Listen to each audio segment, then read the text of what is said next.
Cap. You're welcome. All right. Did I see Alan? There he is. Yep, I made it. You made it. All right, great. Well, here we are at the December. November, would this technically November be 30. November work session or the December work session? I think the December work session. Work Yes. session for the December meeting, let's say that. Can we have a motion to open the work session? I'll move that we open the work session for November 30th of the Planning Board of Southampton. Great. I'll second it. All in favor? Aye. Aye. All right, I think we got 5 ayes there. Kathy, you want to share the agenda?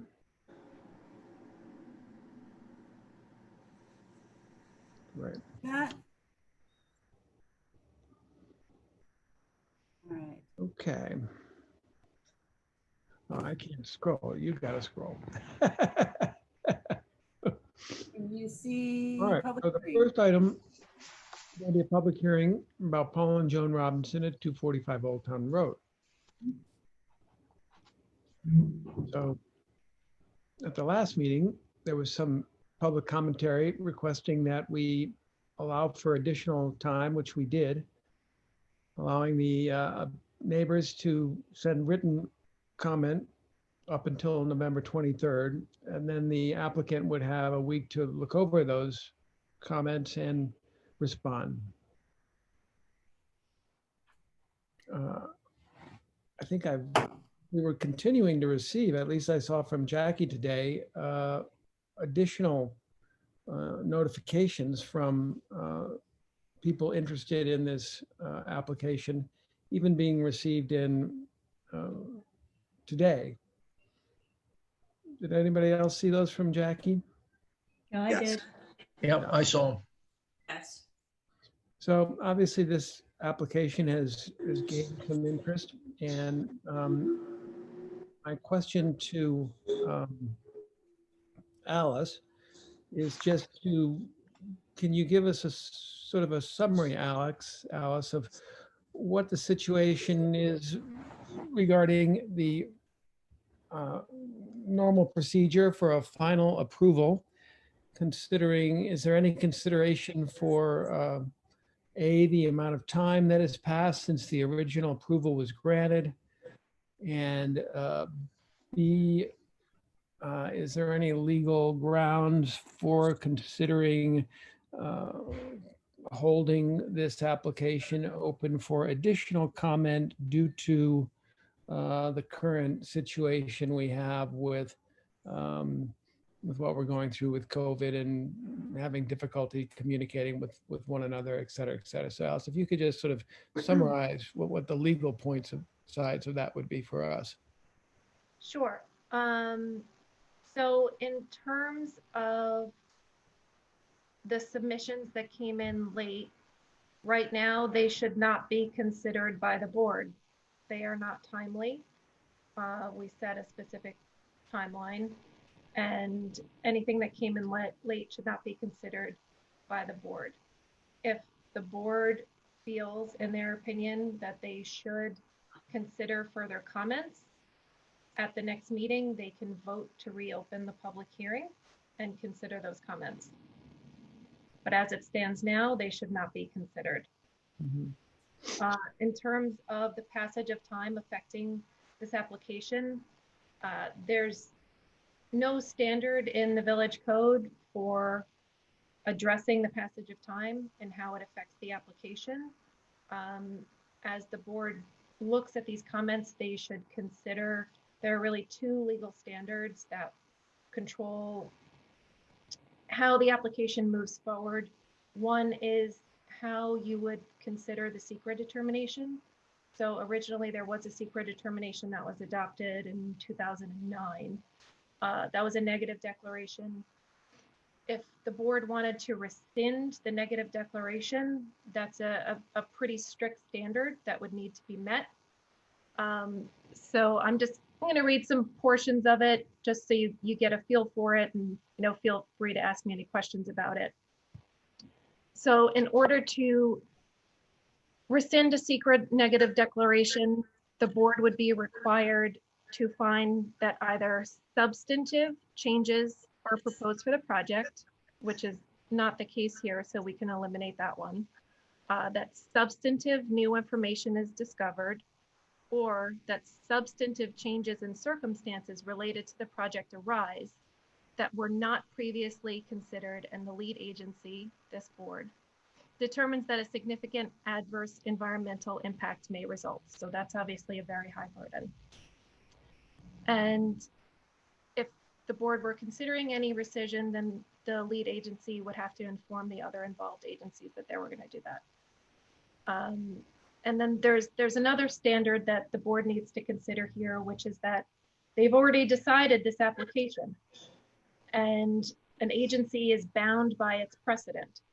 If you're going to depart from your precedent, normally when an agency departs from its precedent, it's a similar case where the board would have to say, okay, well, this subdivision is a little different because it's in a different location, but here you would have to distinguish some change that happened over this, this long period of time that is significant enough to arise to this agency not being bound by its own precedent.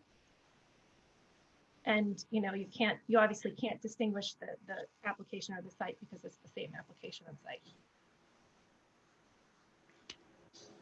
Alice, was the neg deck by the planning board years ago, or was it by the zoning board? It was by the planning board. The planning board had lead agency as it normally does with a subdivision. Thank you.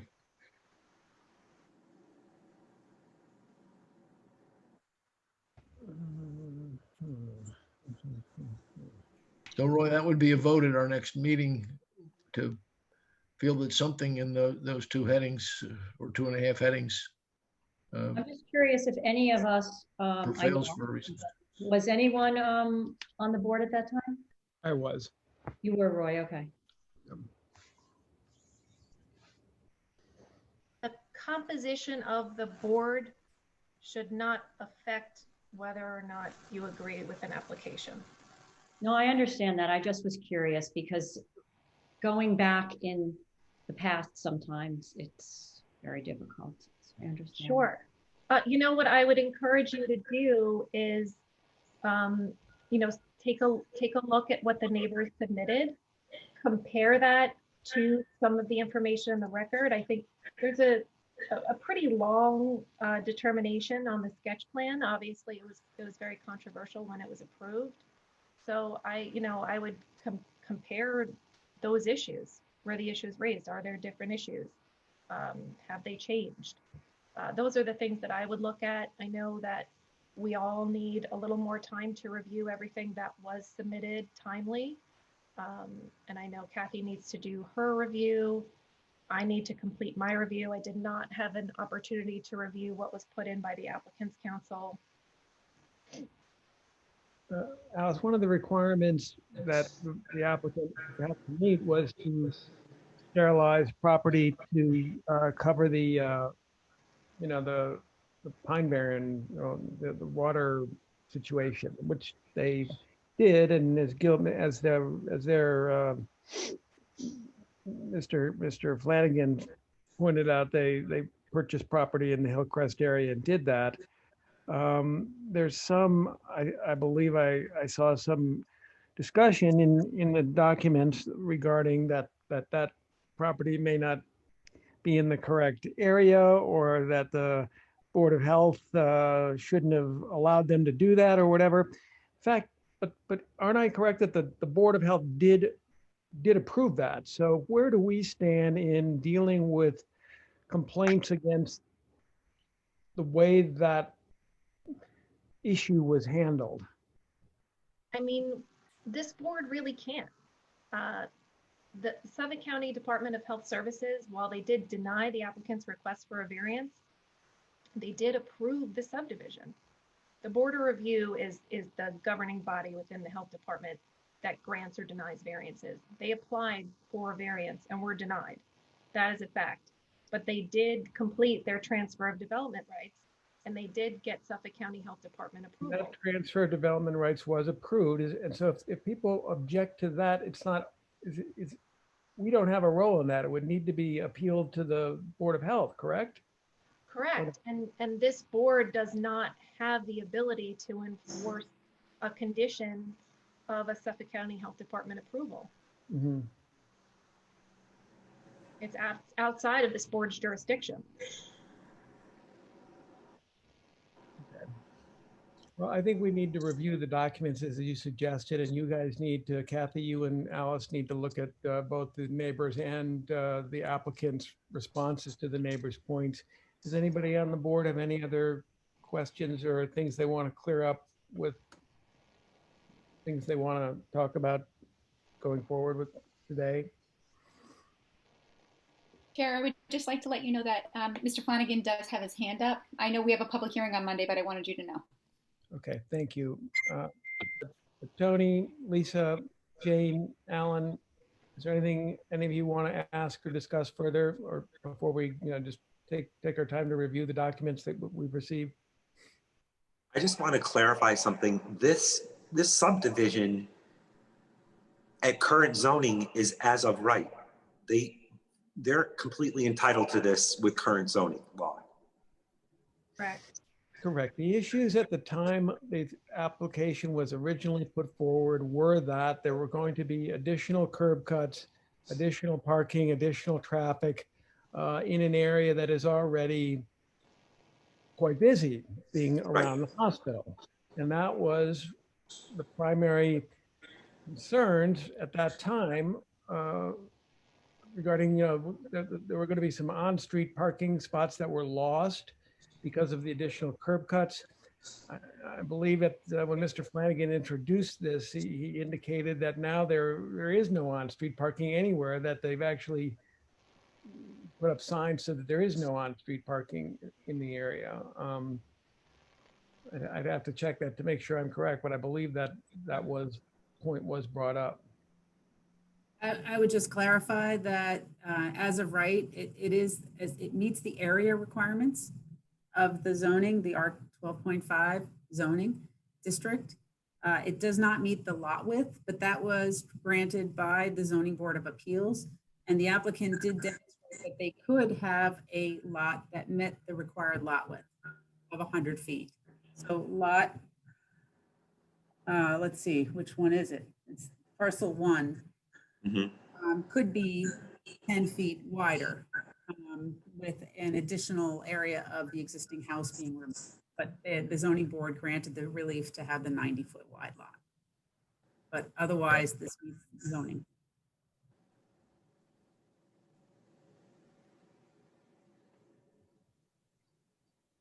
Yeah, Roy, Yes. I've taken the time to read the file twice. The first one, which was primarily a long dissertation from them both, the then council, and then all these ones that have come in, including the subsequent ones. And I've read all of the Gil Flanagan's letters. And the impression I get from my reading of all this stuff is that this is a re-argument of virtually everything that was put with enthusiasm pretty much by the same people 10 years ago.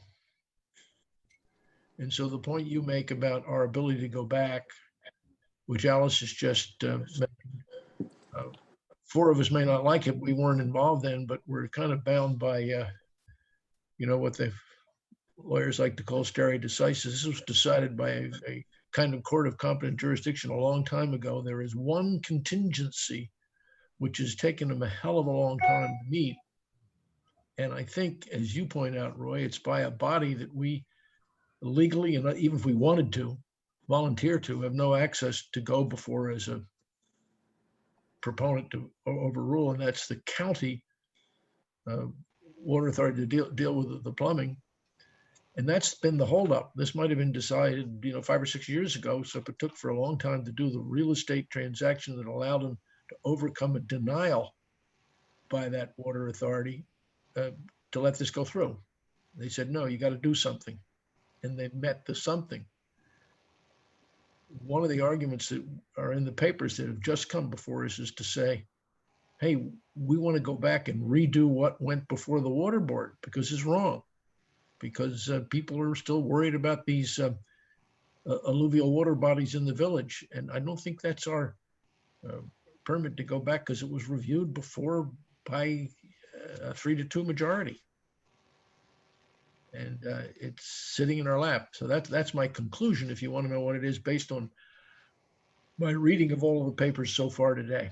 And before I read that other stuff several weeks ago, before we had the people came in to see us at our hearing last time. Well, I think to give Alice, Kathy, myself, in terms of the applicant's response time to review the documentation, I'd prefer not to bring in any additional comment from either the applicant or others tonight. At the regularly scheduled meeting, I would be willing to entertain, if you guys, if the rest of the board feels we should reopen the public hearing to public comment, I would, we can discuss that then once you've had a chance to look over all the documentation. Other than that, we can, at the public hearing, discuss what we've read and received. But that's kind of where I would like to leave it. Has anybody got any thought about that? Is that acceptable? I agree with you. I agree with you as well. I would like more time to review the file and to review the issues. Okay. So let's do that. Anyone needs any of the backup from the original approval or the original secret, let me know, okay? Just send me an email, I'll send it off to you. Thanks, Steph. Okay. Thank you. Thanks, Kathy.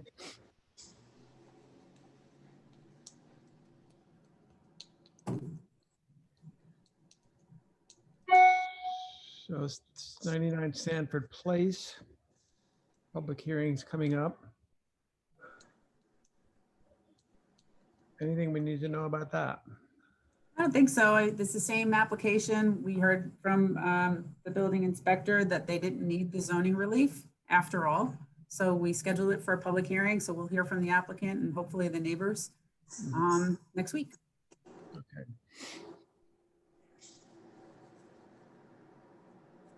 Community Baptist Church. Another public hearing scheduled for next week.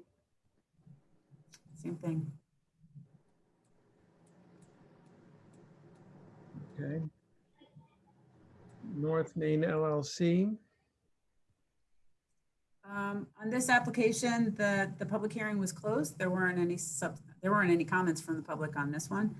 And at this point, it makes sense to move forward with a decision on the sketch plan, which is basically to let the applicant know what the planning board prefers as far as the design of the subdivision.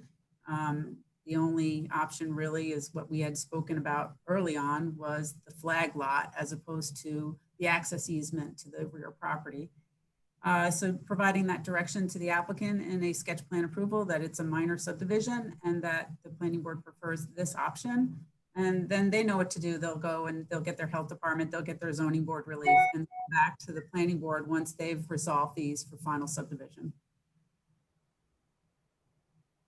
So that would be in your lap, Alice? Correct.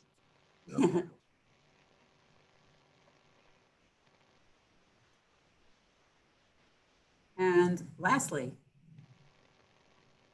7 Powell Avenue, I did hear from the applicant. He did not submit, as far as I know, a written request to adjourn this matter. However, he has been working things out with Verizon for relocation of the guy wire.